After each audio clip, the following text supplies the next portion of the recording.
Hello student, आज हम कर रहे हैं वंडरवॉल समीकरण p plus A upon V square और साथ में होता है v minus B equal to R T.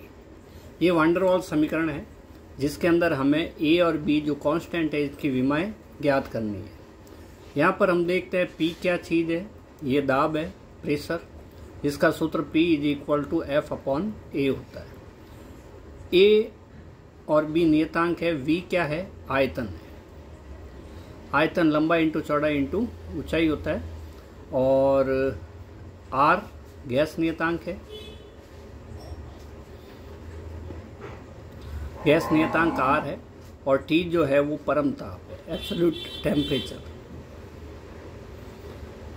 a और b क्या चीज़ है, नियतांक है और हमें इन नियतांकों की विमा ज्ञात करनी है।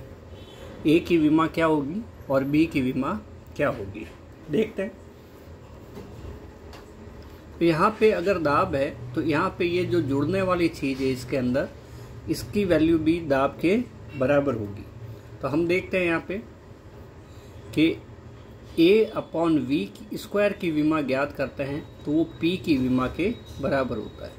तो A equal to P V square की विमा, और ए की विमा क्या होगी, ए की विमा हमारे पास होगी, ए की विमा हमारे पास होगी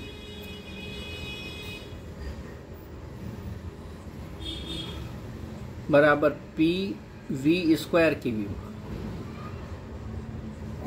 हमने देखा कि यहाँ पे P इक्वल टू क्या है, बल बटा क्षेत्रफल। तो हम क्या काम करते हैं कि इसकी विमा लिखते हैं बल की m1 L1 T माइनस 2 और क्षेत्रफल की आ जाएगी आपके पास लंबाई इंटू चौड़ाई L2। आयतन होता है लंबाई इंटू चौड़ाई इंटू ऊंचाई, इस कारण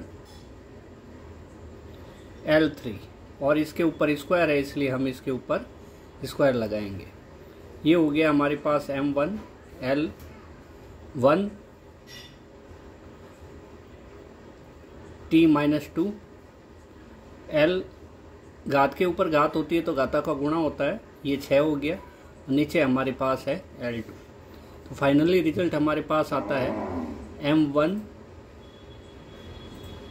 L 1 और 6 7 में से 2 माइनस किए 5 प्लस का, और T कितना रहेगा -2।